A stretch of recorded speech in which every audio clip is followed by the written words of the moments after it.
সুপ্রিয় শিক্ষার্থীবৃন্দ, আসসালামু আলাইকুম। আমি আবার তোমাদের মাস্টার্সের ক্লাস নিতে চলে এলাম। আশা করি সবাই ভালো আছো। আমিও আল্লাহর রহমতে ভালো আছি। তো আজকে তোমাদের আমি অ্যাডভান্স ল্যান্ড ইকোলজি কোর্সের উপর ক্লাস নিচ্ছি এবং কোর্সের কোড হচ্ছে 313005। তো আজকে তোমাদের যে টপিকসের উপর ক্লাস নেব সেটা হচ্ছে ভেজিটেশনের যে স্ট্রাকচার সেটা এবং এর যে ফেনোলজি তার উপর একটা ক্লাস নেব। তো ভেজিটেশনের স্ট্রাকচার বলতে কি বুঝি আগে আমাদের সেটা জানতে হবে, তারপরে আমরা জানতে পারবো যে হোয়াট ইজ ফেনোলজি। তো এর আগের ক্লাসে আমরা নিয়েছিলাম factors controlling the distribution of vegetation. তো ভেজিটেশন কি এটা এর আগের দিন আমরা পড়েছিলাম যে ভেজিটেশন জিনিসটা আসলে কি। তো কোনো এলাকার সামগ্রিকভাবে যে প্ল্যান্টের কভার থাকে বা প্ল্যান্ট যে এলাকাটা কভার করে থাকে তাকে সাধারণত আমরা ভেজিটেশন বলে থাকি। বা অর্ডার মেকে বলেছেন যে in a area plants covered in an area is generally called vegetation. তাহলে ইপি অডাম যে ভেজিটেশনের সংজ্ঞাটা দিয়েছেন সেটা হচ্ছে plants covered in an area is generally called vegetation. মানে কোনো একটি এলাকায় যে এলাকাটা প্ল্যান্ট দ্বারা কভার অবস্থায় থাকে, আচ্ছাদিত অবস্থায় থাকে, তাকে ভেজিটেশন বলা হয়। এই ভেজিটেশনের বিস্তৃতি এবং গঠন অনেক কিছু দ্বারা নিয়ন্ত্রিত হয়, যেটা এর আগের ক্লাসে আমরা পড়েছি যে কি কি ফ্যাক্টর সাধারণত ভেজিটেশনকে নিয়ন্ত্রণ করে থাকে। তো এই ভেজিটেশন সর্বত্র একরকম থাকে না। ভেজিটেশনের গঠন এবং বিস্তৃতি বিভিন্ন জায়গায় বিভিন্ন রকম হয়ে থাকে। তো ভেজিটেশন ছোট হতে পারে, অল্প জায়গায় বিস্তৃত হতে পারে, আবার কয়েক মাইল জুড়ে এটা বিস্তৃত হতে পারে। এখন ভেজিটেশনের মধ্যে বিভিন্ন কমিউনিটি বা সম্প্রদায় থাকতে পারে। তো এই কমিউনিটি বা সম্প্রদায় আবার স্থান বিশেষে ভ্যারি করে। বিভিন্ন স্থানে এই কমিউনিটি বা সম্প্রদায় আবার বিভিন্ন রকম হতে পারে। তো ভেজিটেশনের এই প্রকারভেদের উপর ভিত্তি করে দেখা যায় যে গাঙ্গেয় সমভূমি এলাকায় একটি ভেজিটেশন আছে, যেটি একটি বিস্তীর্ণ এলাকা জুড়ে ভেজিটেশন। আবার আমাদের দেশেও অনেক ধরনের কমিউনিটি নিয়ে ভেজিটেশন যেগুলো আছে সেগুলো আছে সুন্দরবন, মধুপুর শাল ফরেস্ট, হিল ট্রাক্সের যে ফরেস্ট, লাওয়াছড়া ফরেস্ট, এই বিভিন্ন ধরনের ভেজিটেশন আছে। এখন এই ভেজিটেশনগুলোর মধ্যে আবার দেখা যায় কোনো কোনো ভেজিটেশনে একটি প্রজাতি তাদের আধিপত্য এবং সংখ্যা এবং বংশ বিস্তারের মাধ্যমে প্রাধান্য বিস্তার করে থাকে। তো আমি কি বললাম, এই ভেজিটেশনগুলো খেয়াল করলে দেখা যাবে কিছু কিছু ভেজিটেশনে নির্দিষ্ট একটি প্রজাতি বা কিছু প্রজাতি সেখানে ডমিনেটিং মনোভাব প্রকাশ করে। তারা তাদের সংখ্যাধিক্য, আধিপত্য এবং তাদের বংশ বিস্তারের দ্বারা সেখানে তারা ডমিনেটিং একটি প্রভাব বিস্তার করে। যেমন আমাদের দেশে যে মধুপুর বনাঞ্চল আছে সেখানে প্রায় 95% হচ্ছে শাল গাছ বা সরিয়া রোবাস্টা। সেখানে প্রায় 95% হচ্ছে সরিয়া রোবাস্টা, এই বৃক্ষটা শাল গাছ। আবার আমাদের যে সুন্দরবন আছে সেখানে ডমিনেটিং প্ল্যান্টস আমরা দেখছি হেরিটিয়েরা, পমেস, নিপা, ফ্রুটিক্যান্স, হেক্সোকারিয়া, অ্যাগালোকা।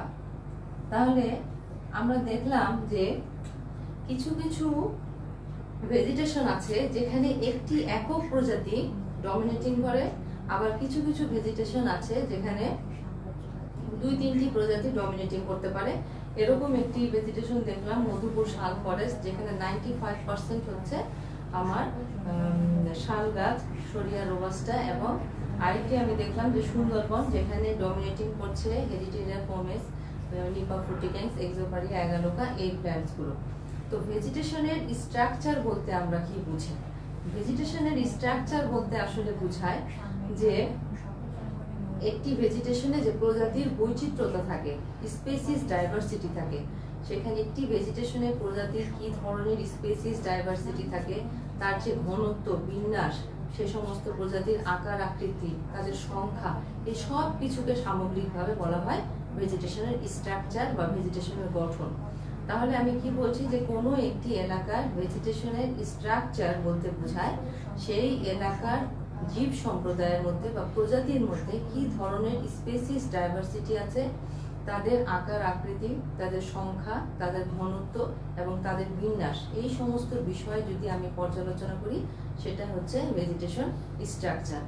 এখন ভেজিটেশন স্ট্রাকচার সমতল ভূমিতে এক ধরনের হয়ে থাকে, আবার যদি উঁচু নিচু পার্বত্য এলাকায় আমি খেয়াল করি তাহলে সেখানকার ভেজিটেশন স্ট্রাকচার আবার অন্য রকমের হয়ে থাকে।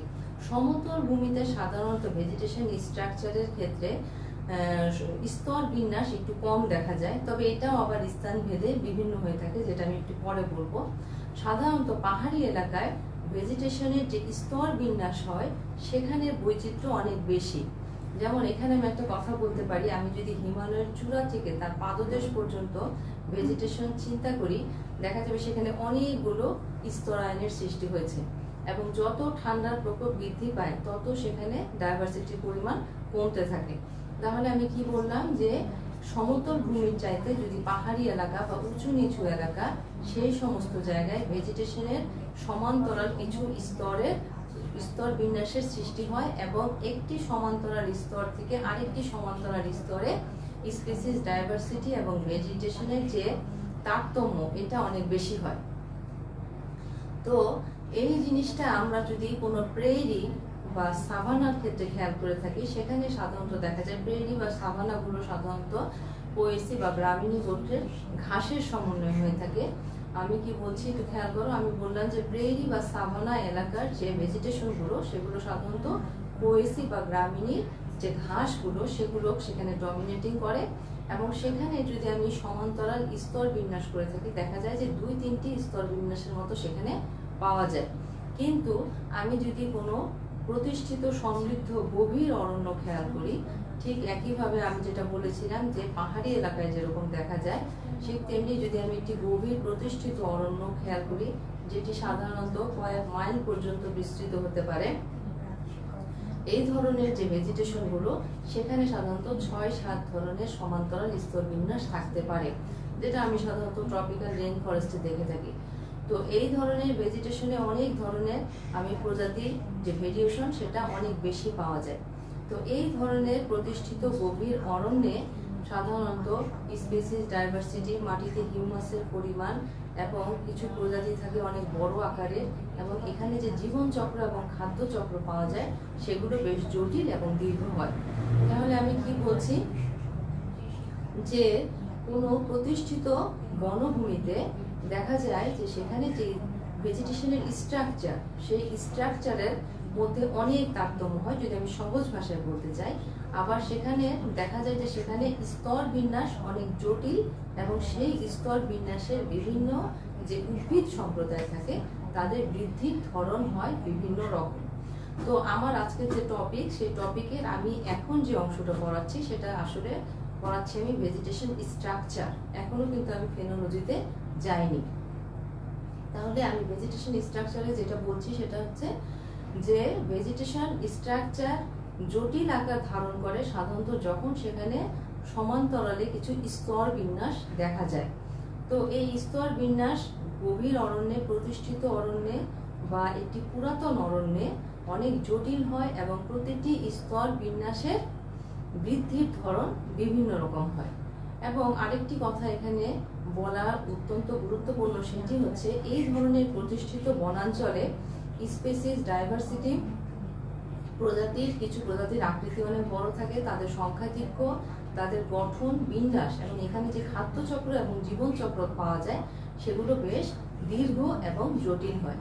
তাহলে এই কথার দ্বারা আমরা বলতে পারি যদি কোনো এলাকার আমি প্রারম্ভিক ভেজিটেশন বা প্রাইমারি, যেটা মাত্র শুরু হচ্ছে, প্রাথমিক পর্যায়ে আছে, এরকম ভেজিটেশন দেখে থাকি তাহলে আমি বলবো যে প্রতিষ্ঠিত ভেজিটেশনের উল্টো ঘটনাটাই ঘটে থাকে প্রারম্ভিক ভেজিটেশনে। তার মানে প্রারম্ভিক ভেজিটেশনে সাধারণত হিউমাসের পরিমাণ কম থাকে, স্পিসিস ডাইভার্সিটি কম থাকে, জীবের আকৃতি ধীরে ধীরে বড় হতে, প্রজাতির আকৃতি ধীরে ধীরে ডমিনেটিং বা বড় উদ্ভিদের আবির্ভাব হবে, তাদের সংখ্যাধিক্য ধীরে ধীরে বৃদ্ধি পাবে। এই ঘটনাগুলো মানে প্রকৃত যে প্রতিষ্ঠিত গভীর অরণ্য তার ঠিক বিপরীত ঘটনাগুলো এখানে ঘটে। এখন এই যে স্ট্রাকচার, ভেজিটেশনের যে স্ট্রাকচার, এই স্ট্রাকচারের উপর আমি আবারও বলছি খুব গভীরভাবে ইকোলজিক্যাল ফ্যাক্টরসগুলো প্রভাব বিস্তার করে। তো এই আলোচনার দ্বারা আমি আশা করি তোমরা বুঝতে পারছো যে হোয়াট ইজ ভেজিটেশন স্ট্রাকচার। তো সাধারণভাবে এটা বলা যায় যে কোনো এলাকার বা কোনো ভেজিটেশনের, তো আমি আগেই বলেছি ভেজিটেশনের যে একটি সুন্দর সংজ্ঞা ইপি অডাম 1971 সালে দিয়েছেন। উনি বলেছেন the plants in an area is generally called a vegetation. কোনো একটি এলাকার সামগ্রিক যে উদ্ভিদরাজি তাকে হচ্ছে ভেজিটেশন বলে। এই ভেজিটেশন অল্প জায়গা জুড়ে থাকতে পারে অথবা বিস্তৃত কয়েক মাইল পর্যন্ত এটি বিস্তৃতি হতে পারে। এবং এই ভেজিটেশনের স্ট্রাকচার বলতে বোঝায় সেখানকার প্রজাতি সমূহের মধ্যে কি ধরনের বৈচিত্র্য আছে, তাদের সংখ্যাধিক্য, গঠন, বিন্যাস এবং তাদের জীবনচক্র, এই সব কিছুই আছে ভেজিটেশন স্ট্রাকচারের মধ্যে। এখন আসো আমি তোমাদের বলতে চাচ্ছি যে ফেনোলজি জিনিসটা কি। ফেনোলজিক্যাল অ্যাসপেক্টস অফ প্ল্যান্ট কমিউনিটি। তোমার সিলেবাসের যে টপিকসটা সেটা হচ্ছে ফেনোলজিক্যাল অ্যাসপেক্টস অফ প্ল্যান্ট কমিউনিটি। উদ্ভিদ কমিউনিটির মধ্যে ফেনোলজির যে ধারণা সেই জিনিসটা আসলে কি। তো এখানে দুটি জিনিস আছে, একটা হচ্ছে প্ল্যান্ট কমিউনিটি যার প্রেক্ষিতে তোমাকে পড়তে হচ্ছে ফেনোলজি।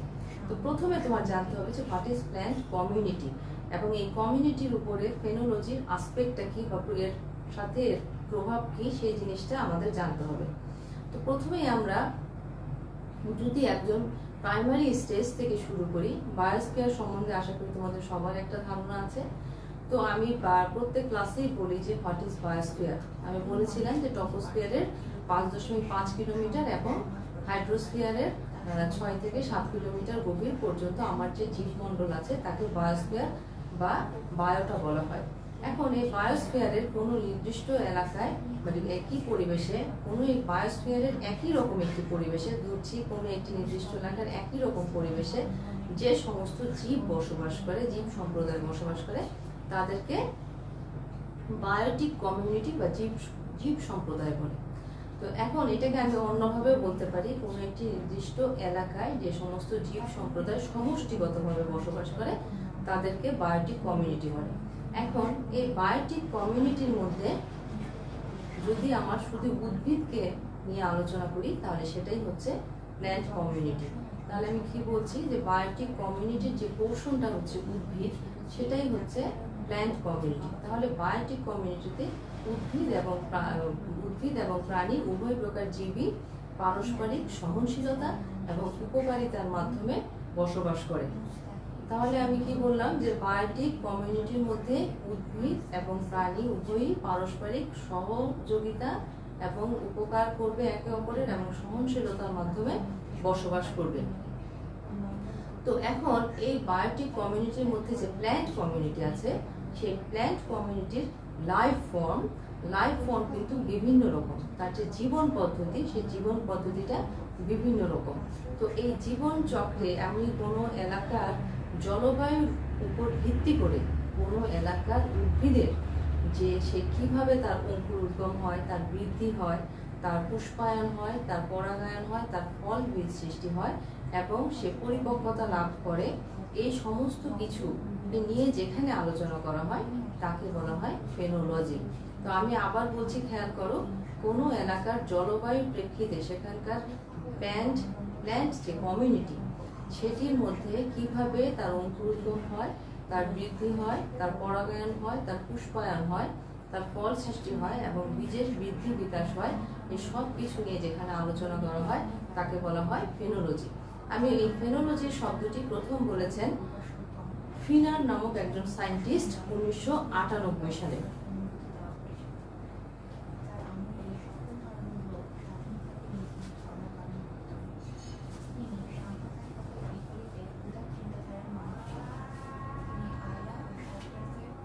ফিনার নামক একজন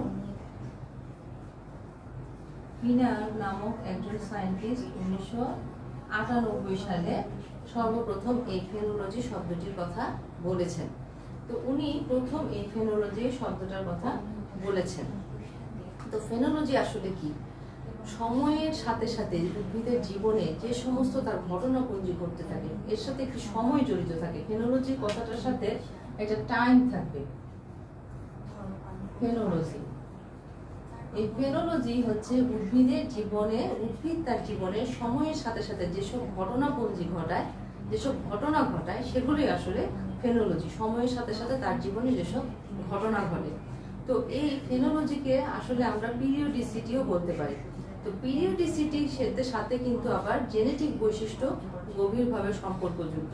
উদ্ভিদের জিন দ্বারাই নিয়ন্ত্রিত হয় যে তার কখন কি বৈশিষ্ট্য প্রকাশ পাবে। তাহলে ফেনোলজিকে আমরা পিরিয়ডিসিটি বলতে পারি এবং এর সাথে উদ্ভিদের জিনগত যে বৈশিষ্ট্য সেগুলো গভীরভাবে সম্পৃক্ত। এবং কোনো কারণে যদি জলবায়ু খুব বিরূপ প্রভাব বিস্তার করে, বিরূপ হয়ে যায়, তখন এই ফেনোলজির উপর অনেক বেশি মাত্রায় চাপ পড়ে। তো এখন এই ফেনোলজি নিয়ে কিন্তু অনেক সায়েন্টিস্ট অনেক কাজ করেছেন। তো আগারওয়াল নামক একজন সায়েন্টিস্ট 1973 সালে এর উপর কিছু কাজ করেছেন।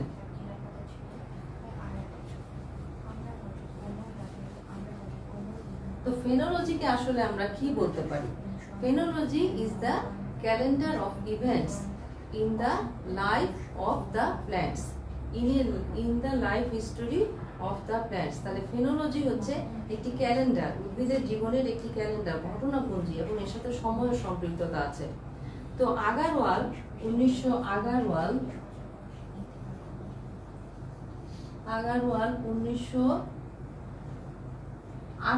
সালে উনি তখন এই বিষয়টা নিয়ে 98 সালে এই যে ফেনোলজি সব জিনিসটা নিয়ে উনি কাজ করেছেন। তো উনি ভারতের একটি তৃণভূমি অঞ্চলে এই ফেনোলজি নিয়ে কাজ করেন এবং এখানে একটি যে সরবুজ আকৃতির ছবি দেওয়া আছে এটাকে বলা হয় ফেনোগ্রাম। এই ফেনোগ্রামের এখানে 6টি মাথা আছে, সরবুজ আকৃতি দিকে 6টি মাথা আছে। এই ফেনোগ্রামের সাহায্যে ফেনোলজিকে উনি ছবির মাধ্যমে প্রকাশ করার চেষ্টা করেছেন। তাহলে আগারওয়াল ভারতের একজন সায়েন্টিস্ট যিনি ওখানকার তৃণভূমি নিয়ে কাজ করেছেন এবং উনি এই ফেনোগ্রামের সাহায্যে ফেনোলজি নিয়ে কিছু কথা বলেছেন। তো ফেনোগ্রাম জিনিসটা কি? এরকম একটি সরবুজ আকৃতির চিত্র থাকবে যার 6টি পয়েন্টের দ্বারা 6টি জিনিস বোঝানো হবে। যেমন উনি 1 নাম্বার পয়েন্ট দিয়ে বোঝাচ্ছেন অঙ্কুরোদ্গম, 2 নাম্বার দিয়ে তার বৃদ্ধি, 3 নাম্বার দিয়ে তার পুষ্পায়ন, 4 নাম্বার দিয়ে তার ফল ধারণ, 5 নাম্বার দিয়ে তার বীজ উৎপাদন এবং 6 নাম্বার দিয়ে তার মৃত্যু। আমরা germination, growth, flowering, fruiting and seed and death, এই যে 6টা পয়েন্ট দিয়ে উনি বুঝিয়েছেন।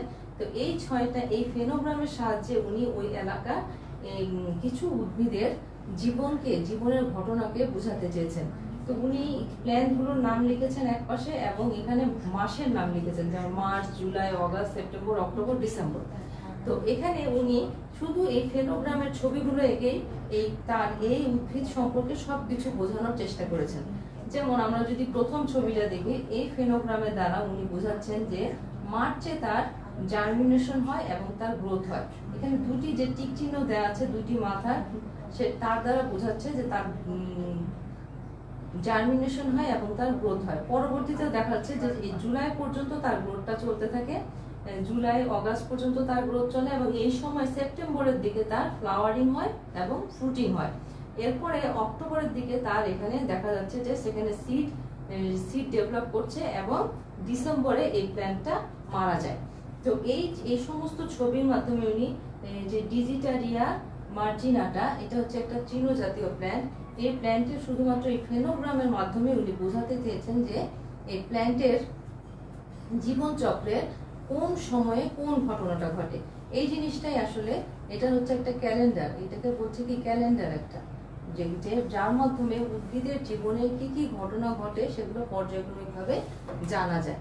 তো এই ফেনোলজিক্যাল বৈশিষ্ট্যগুলোর মধ্যে আসলে কি ধরনের বৈশিষ্ট্য আসে সেগুলো আমরা একটু পরে পড়ছি।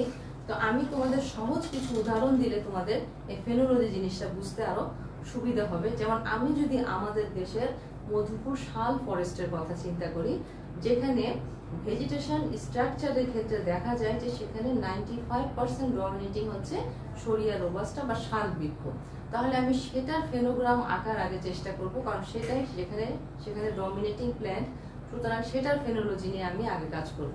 তো দেখা যায় যে আমি যদি শাল বৃক্ষের ফেনোলজি নিয়ে কাজ করি, তো দেখা যায় যে তারা শীতের পরে বসন্তকালের দিকে তাদের পাতা ঝরে যায়। তাদের পাতা কেন ঝরে যায় সেটা আমরা একটু পরে পড়বো, যে কেন তাদের পাতাটা আসলে ঝরে যায়। এই পাতা ঝরে যাওয়াটাকে আসলে বলে সেনেসেন্স, বা বার্ধক্যের কারণে তার পাতা ঝরে যায়। তো এই যে পাতা ঝরে যায় তার বসন্তকালের দিকে, এবং এরপর যখন বৃষ্টি শুরু হয় তখন দেখা যায় যে তাতে নতুন পাতা গজাচ্ছে এবং তার বৃদ্ধি দ্রুত হচ্ছে, এবং এই বর্ষাকালেই তার অঙ্কুরোদ্গম এবং বৃদ্ধি দ্রুত হয়। তাহলে দেখা যাচ্ছে যে শীতে তার বৃদ্ধি ব্যাহত হয়। তো এই যে কথাগুলো আমি বলছি এগুলোই কিন্তু মধুপুর শাল ফরেস্টের ফেনোলজি। আবার আমি যদি ট্রপিক্যাল রেন ফরেস্টের সামান্য কিছু কথাই বলতে চাই, যে ট্রপিক্যাল রেন ফরেস্টে কিন্তু সেরকম ঋতুভিত্তিক কোনো ফেনোলজি সুস্পষ্ট নয়, কারণ সেখানে অনেক ধরনের প্রজাতি সেখানে ডমিনেটিং করে, এবং তারা তাদের যে স্তরায়ন সেটার উপর ভিত্তি করে অসংখ্য ভ্যারিয়েশন, তার প্রজাতির যে স্পেসিস ডাইভার্সিটি সেটা অনেক বেশি। ফলে ঋতুভিত্তিক সেখানে সেই পর্যালোচনাটা আসে না, যেটা এলো আমাদের মধুপুর শাল ফরেস্টে। সেখানে দেখা যায় যে সারা বছরই পর্যায়ক্রমিকভাবে ফুল ফুটে পরাগায়ন হয় এবং ফল ও বীজের বিস্তার করতে থাকে। তা এবং সেখানকার মানুষেরা সাধারণত এটা দেখে অনুমান করতে পারে যে এখন কোন ঋতু আসছে বা যাচ্ছে। তো সেখানে দেখা যায় যে এই মধুপুর শাল ফরেস্টের ফেনোলজি এবং ট্রপিক্যাল রেইন ফরেস্টের ফেনোলজি ভিন্ন। তো এখন ফেনোলজির কিছু ক্যারেক্টারিস্টিক্স আছে, ফেনোলজির কিছু চারিত্রিক বৈশিষ্ট্য আছে, যে কি কি বৈশিষ্ট্য নিয়ে ফেনোলজিতে বেশিভাবে আলোচনা করা হয়। তো ফেনোলজির চারিত্রিক ক্যারেক্টারিস্টিক্স এর মধ্যে প্রথমেই আসবে এর অঙ্কুরোদ্গম এবং তারপরে বৃদ্ধি, শাখা প্রশাখার বৃদ্ধি বিস্তার, পাতার পরিণত হওয়া এবং ঝরে পড়া, ফুলের পুষ্পায়ন, পরাগায়ন, ফল ও বীজের সৃষ্টি, বীজের বিস্তার। এই জিনিসগুলো নিয়ে সাধারণত ফেনোলজিতে আলোচনা করা হয়ে থাকে। তারপরও যদি আমি ফেনোলজির ক্যারেক্টারিস্টিক্স 1-2 আকারে পয়েন্ট আকারে তোমাদের বলতে চাই, তাহলে প্রথমেই আসবে যে বিভিন্ন উদ্ভিদ সম্প্রদায়ের পরিবেশগত এবং প্রজাতিগতভাবে তাদের ফেনোলজি বিভিন্ন রকম হয়ে থাকে। তাহলে আমি কি বলছি, বিভিন্ন উদ্ভিদ সম্প্রদায়ের পরিবেশগত এবং প্রজাতিগতভাবে তাদের ফেনোলজিক্যাল যে ভ্যারিয়েশন সেটা বিভিন্ন রকম হয়ে থাকে। এবং দেখা যায় যে জলবায়ুর কারণে পৃথিবীব্যাপী এই ফেনোলজি বিভিন্ন রকম হয়ে থাকে। আবার দেখা যায় যে কোনো এলাকার উদ্ভিদ সাধারণত অর্ধবার্ষিক, বাৎসরিক এবং বহু বৎসরিক তার আয়ুষ্কাল হয়ে থাকে। এই ঘটনাটা বেশি দেখা যায় মরু অঞ্চলে, সেখানে খুব স্বল্প সময়ের জন্য বৃষ্টিপাত হয়। এই স্বল্প সময়ের বৃষ্টিপাতকে কাজে লাগিয়ে সেখানকার উদ্ভিদগুলো তাদের বীজের অঙ্কুরোদ্গম ঘটায় এবং তার বৃদ্ধি ঘটায়। তার জীবনকাল সে খুব অল্প সময়ের মধ্যে সম্পন্ন করে সেখানে সে বীজের পরিপক্কতা এনে শুষ্ক মৌসুম আসার আগেই সেই বীজকে সে মাটির সুপ্তাবস্থায় নিয়ে যায়। তাহলে এই জিনিসগুলো কিন্তু ফেনোলজিতে একটি গুরুত্বপূর্ণ ভূমিকা পালন করে। সবচেয়ে বড় কথা হচ্ছে, আমি যদি কোনো সম্প্রদায়ের কাজ, তার গঠন এবং বৈচিত্র্য জানতে চাই, তাহলে অবশ্যই আমাকে তার ফেনোলজি নিয়ে পড়াশোনা করতে হবে। এবং ফেনোলজির আরো কিছু ক্যারেক্টার আছে, যেমন কোনো এলাকার যদি আমি বিস্তীর্ণ গভীর বনভূমি নিই, সেখানকার পুষ্পায়ন একই সাথে হয় না, কোনো উদ্ভিদের পুষ্পায়ন আগে হয়, কোনো উদ্ভিদের পরে হয়, এভাবে হয়। এই বর্ণনাগুলো ফেনোলজির মধ্যে আসবে, এগুলো তার ক্যারেক্টারিস্টিক্স। এছাড়া যারা তৃণভোজী প্রাণী, কোনো বনাঞ্চলের তৃণভোজী প্রাণী, তারা ফেনোলজির উপর খুবই গুরুত্বপূর্ণ প্রভাব বিস্তার করে, কারণ তারা দেখা যায় যে কচি পাতা খেয়ে ফেলে। ফলে সেই প্ল্যান্টের জন্য এটি একটি গুরুত্বপূর্ণ তার জীবন চক্রের মধ্যে অবদান রাখে, কারণ তার কচি পাতাগুলো যখন বেশি মাত্রায় ভক্ষণ হয়ে যায় তখন তার খাদ্য উৎপাদনের পরিমাণ কমে যায়। এছাড়াও দেখা যায় যে এই কোনো বনভূমির ফল এবং বীজের বিস্তার যে পরাগায়নের দ্বারা হয়ে থাকে, সেগুলো বিভিন্ন বাহকের দ্বারা নিয়ন্ত্রিত হয়ে থাকে। তাহলে এসবের দ্বারা ফেনোলজির উপর একটি প্রভাব পড়তে পারে। আবার জলবায়ুর পরিবর্তন ফেনোলজির উপর বিরাট প্রভাব ফেলে। যেমন কোনো এলাকার জলবায়ু যদি হঠাৎ করে শীত থেকে গরমের দিকে ধাবিত হয়, তাহলে সেখানকার উদ্ভিদের যে মরফোলজি, তার পুষ্পায়ন, তার ফল এবং বীজের সৃষ্টিতে বিরাট ব্যাঘাত ঘটে। আবার কোথাও যদি বৃষ্টিপাতের হ্রাস বৃদ্ধি ঘটে, হয়তো খুব বেশি বৃষ্টি শুরু হয় বা বৃষ্টিপাতের পরিমাণ কমে যায়, এগুলো উদ্ভিদের ফেনোলজির উপর বিরাট ভূমিকা পালন করে। আবার পূর্ববর্তী ঘটনা পরবর্তী ঘটনার দ্বারা প্রভাবিত হয়। এটা দ্বারা কি বলছি, যে কোনো উদ্ভিদের অঙ্কুর পুষ্পায়ন হবে কিনা সেটা নির্ভর করে যে তার অঙ্কুরোদ্গম হচ্ছে কিনা ঠিক মতো। আবার তার ফল সৃষ্টি নির্ভর করে যে তার পুষ্পায়ন ঠিক মতো হচ্ছে কিনা। আবার তার বীজের উৎপাদন নির্ভর করে যে সেখানে ফলের পরিমাণটা ঠিক আছে কিনা বা ফল ঠিক মতো উৎপাদন হচ্ছে কিনা। এবং ফেনোলজিক্যাল এই যে ঘটনাগুলো, এই ঘটনাগুলো সবসময় পর্যায়ক্রমিকভাবে আবির্ভূত হতে থাকে, কখনোই সেটার এক পর্যায়কে ওভারল্যাপ করে আরেক পর্যায়ে আসে না। এই জিনিসগুলো পর্যায়ক্রমিকভাবে ঘটতে থাকে। এখন আরেকটি কথা তোমাদের এখানে আরো কিছু কথা বলার আছে, সেগুলো হচ্ছে যে পরিবেশের কিছু কিছু উদ্ভিদের যে বৈশিষ্ট্যগুলো আমি বলছি, উদ্ভিদের কিছু কিছু বৈশিষ্ট্য যা ফেনোলজিতে অনেক বেশি প্রভাব ফেলে, তার মধ্যে উল্লেখযোগ্য কিছু বৈশিষ্ট্য হচ্ছে তার লিফিং, তার ফ্লাওয়ারিং, তার পলিনেশন এবং তার ফ্রুটিং। লিফিং বলতে এখানে বোঝাচ্ছে যে সেখানে কি পরিমাণ পাতার আবির্ভাব হয়। আমরা সাধারণত জানি লিফিং দ্বারা আমরা বুঝি যে পত্র মুকুল থেকে পাতার সৃষ্টি হয়, সেই পাতার দ্বারা সে ধীরে ধীরে বিকশিত হয়, বিস্তৃতি লাভ করে, পাতা একসময় পরিণত হয় এবং বিবর্ণ হয়ে যায়, বিবর্ণ হয়ে সেটি ঝরে পড়ে। এই ঝরে পড়াকে আমি একটু আগে বলেছি, এই ঝরে পড়াকে বলা হয় সিনেসেন্স।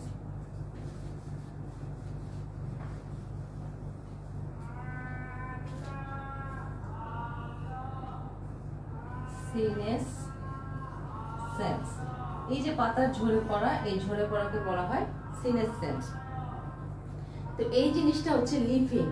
কোনো এলাকার পাতা পত্রমুকুল থেকে বৃদ্ধি হবে, সেটি ধীরে ধীরে পরিণত হবে, একসময় তার পরিণত হওয়ার পর তার বর্ণ বিবর্ণ হবে এবং সেটি উদ্ভিদ থেকে ঝরে পড়বে। তো এটিকে বলা হয় সিনেসেন্স। লমের নামক একজন সায়েন্টিস্ট 1992 সালে অস্ট্রেলিয়ায় যে ট্রপিক্যাল ফরেস্ট আছে তার 5টি প্রজাতির উদ্ভিদের পাতার এই সিনেসেন্সের ঘটনাটি দীর্ঘ সময় যাবৎ পর্যবেক্ষণ করেন এবং উনি পর্যবেক্ষণ করে দেখেন যে ওখানকার কতিপয় উদ্ভিদের পাতা অবিরতভাবে ঝরে পড়ে এবং গজায়। আবার কিছু কিছু উদ্ভিদের পাতায় সেখানে সিনক্রোনাইজেশন দেখা যায়, মানে একই সাথে সবাই ঝরে পড়ে বা গজায় না, সেখানে একটি ছন্দের আবির্ভাব হয়।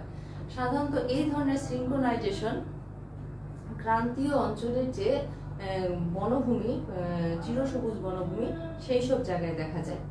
আবার উইলিয়ামস নামক একজন সায়েন্টিস্ট 1997 সালে, উইলিয়ামস নামক একজন সায়েন্টিস্ট 1997 সালে,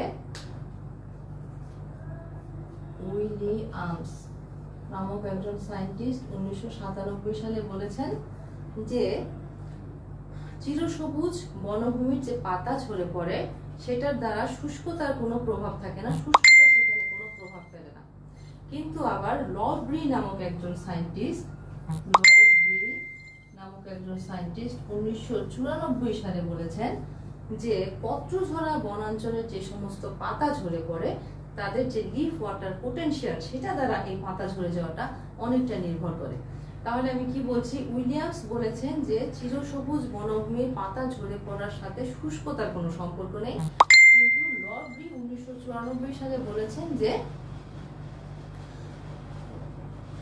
পত্রঝরা অঞ্চলের যে পাতাগুলো ঝরে পড়ে তার সাথে লিফ ওয়াটার পোটেনশিয়ালের একটি সম্পর্ক আছে।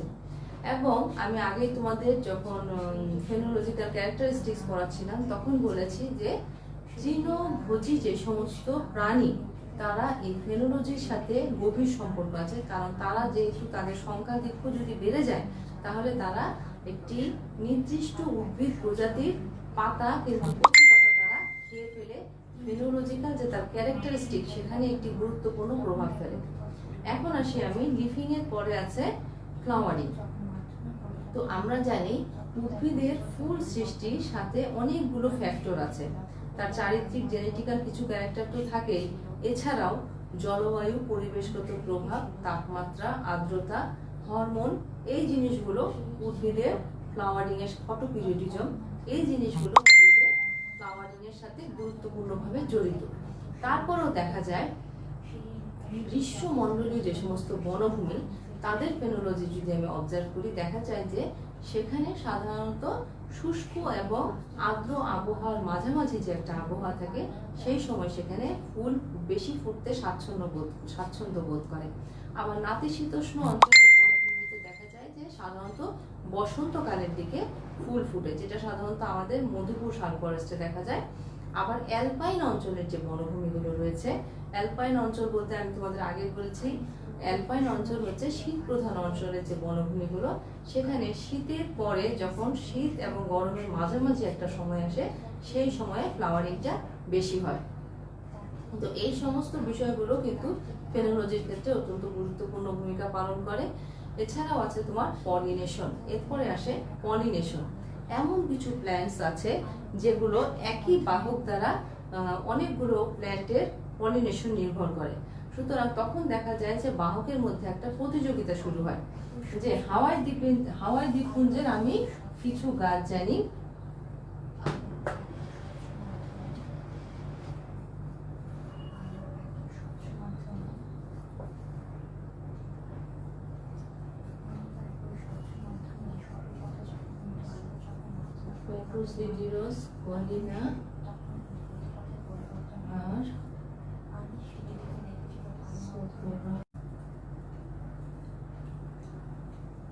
আচ্ছা, আমার মাঝে একটু সমস্যা হয়েছিল, তো আমি তোমাদের পড়াচ্ছিলাম ফ্রুটিং এর উপর। তো ফ্রুটিং পড়াচ্ছিলাম যে ফ্রুটিং কিভাবে ফেনোলজির উপর প্রভাব বিস্তার করে। দেখা যায় যে কোনো এলাকার ফ্রুটিং এর উপর সেই এলাকার উদ্ভিদ এবং প্রাণীর উপর গুরুত্বপূর্ণ প্রভাব বিস্তার করে। কিভাবে? যে আমরা যদি এই গ্রীষ্মমণ্ডলীয় এলাকার ফ্রুটিং টাইমটা চিন্তা করি, সেখানে দেখা যায় যে সেখানে সারা বছরই সেখানে পর্যায়ক্রমিকভাবে বিভিন্ন স্পিসিসের মধ্যে ফল উৎপাদন হতে থাকে এবং এই সময়টাকে কাউন্ট করে দেখা যায় যে সেটা 4 মাস পর্যন্ত স্থায়ী হয়। আবার যদি নাতিশীতোষ্ণ অঞ্চলের বনভূমিগুলো বা ভেজিটেশনের কথা চিন্তা করি, সেখানে দেখা যায় যে গ্রীষ্মকালে বা শরৎকালে সেখানে বেশি ফল ধরে। তাহলে এই সময়টাকে সাধারণত 1.5 মাস সময়কে এখানে কাউন্ট করা হয়। তো এই যে সময়গুলো এখানে কাউন্ট করা হয়, এর সাথে দেখা যায় যে এখানকার প্রাণীদের একটি গভীর সম্পর্ক আছে, কারণ অনেক বনাঞ্চলে এই সমস্ত ফল খেয়ে প্রাণীরা বেঁচে থাকে এবং প্রাণীর মাধ্যমে এই সমস্ত ফল এবং বীজের বিস্তার হয়, যার দ্বারা উদ্ভিদের বিস্তৃতি এবং অভিযোজন অনেকাংশে নির্ভর করে। তো আবার এই প্রাণীগুলোর বেঁচে থাকা এবং তাদের পরিবেশে টিকে থাকা নির্ভর করে এই ফলগুলোর উপর। তাহলে দেখা যাচ্ছে যে ফেনোলজির ক্ষেত্রে আমরা যে বিষয়গুলো বললাম সেগুলো কি, যে ফেনোলজির কিছু ইম্পর্টেন্ট ক্যারেক্টারিস্টিক্স আছে, সেগুলো হচ্ছে লিভিং, ফ্লাওয়ারিং, পলিনেশন এবং ফ্রুটিং। তো কোনো একটি ভেজিটেশন স্ট্রাকচারের যদি আমি গঠন, বৈচিত্র্য এবং তার কাজ জানতে চাই, তাহলে অবশ্যই সেই ভেজিটেশন স্ট্রাকচারে ফেনোলজি আমাকে স্টাডি করতে হবে। সাধারণত দেখা যায় যে কোনো বিস্তীর্ণ এলাকার সমস্ত প্রজাতির ফেনোলজি হয়তো আমি একসাথে কাউন্ট করতে পারবো না, কারণ এটি একটি বড় ব্যাপার, বিশাল ব্যাপার। সাধারণত দেখা যায় যে আমি সিলেক্টিভ কিছু স্পেসিসকে নিয়ে সেই এলাকার ফেনোলজি কাউন্ট করতে পারি। আবার যদি প্রজাতির স্পিসিস ডাইভার্সিটি বেশি না হয়ে সীমিত সংখ্যক হয়, তাহলে দেখা যায় যে সবগুলো স্পিসিস নিয়েই ফেনোলজির কাজটা করা যায়। এই ফেনোলজির সাহায্যে আমি বললাম যে তুমি সেই সমস্ত স্পিসিসের জীবনের যে সমস্ত ঘটনাপুঞ্জি সেগুলো জানতে পারবে, এবং এগুলো জানা গেলে আমি পৃথিবীর যে বিভিন্ন এলাকায় যে উদ্ভিদ রাজি আছে তার জীবন সম্পর্কে জানতে পারবো। তো আজকের ক্লাসের আমার যে টপিক সেটা ছিল vegetation structure and phenological aspects of plant community. তো আমি আশা করি আমি ভেজিটেশন স্ট্রাকচার জিনিসটা কি সেটা তোমাদের বোঝাতে পেরেছি। What is plant community and what is phenology, এই জিনিসগুলো এবং ফেনোলজির আসপেক্টসে কিভাবে প্ল্যান্ট কমিউনিটির সাথে এটা সম্পর্ক, এই জিনিসটাও আমি আশা করি তোমরা বুঝতে পেরেছো। তো আজকে এ পর্যন্তই বলছি, সবাই ভালো থাকবে, সুস্থ থাকবে, আল্লাহ হাফেজ।